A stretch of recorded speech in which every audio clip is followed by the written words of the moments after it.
Today's Bible reading is taken from book of Isaiah chapter 35 verses 1 to 10 and today's Gospel according to Luke chapter 5 verses 17 to 26. Book of Isaiah chapter 35 verses 1 to 10. The desert will rejoice and flowers will bloom in the wilderness. The desert will sing and shout for joy. It will be as beautiful as the Lebanon mountains and as fertile as the fields of the Carmel and Sharon. Everyone will see the Lord's splendor, see his greatness and power. Give strength to hands that are tired and to knees that tremble with weakness. Tell everyone who is discouraged, be strong and don't be afraid. Tell everyone who is discouraged, be strong and don't be afraid.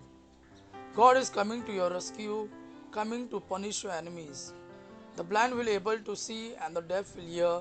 The lame will leap and dance, and those who cannot speak will shout for joy. Streams of water will flow through the desert. The burning sand will become a lake, and dry land will be filled with springs. Where jackals used to live, marsh grass and reeds will grow. There will be a highway there called the road of holiness. No sinner will ever travel that road. No fools will mislead those who follow it. No lions will be there. No fierce animals will pass that way. Whom the Lord has rescued will travel home by that road. They will reach Jerusalem with gladness, singing and shouting for joy. They will be happy forever, forever free from sorrow and grief. Today's Gospel according to Luke chapter 5 verses 17 to 26. Gospel of Luke chapter 5 verses 17 to 26. One day when Jesus was teaching, some Pharisees and teachers of the law were sitting there who had come from every town in Galilee and Judea and from Jerusalem.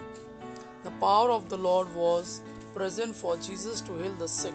Some men came carrying a paralyzed man on a bed, and they tried to take him into the house and put him in front of Jesus.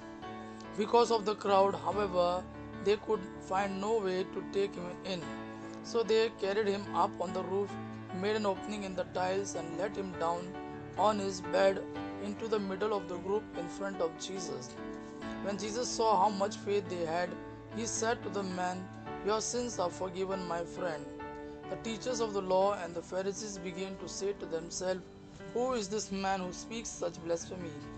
God is the only one who can forgive sins." Jesus knew their thoughts and said to them, "Why do you think such things? Is it easier to say, 'Your sins are forgiven' you, or to say, 'Get up and walk'? I'll prove to you that then the Son of Man has authority on earth to forgive sins." So he said to the paralyzed man, "I tell you, get up, pick up your bed, and go home." At once the man got up in front of them all, took the bed he had been lying on, and went home, praising God. They were all completely amazed, full of fear. They praised God, saying, "What marvelous things we have seen today." Gospel of our Lord Jesus Christ. Praise the Lord Jesus Christ. May God our Father and His Son Jesus fill you with His mercy, peace, and love. Amen.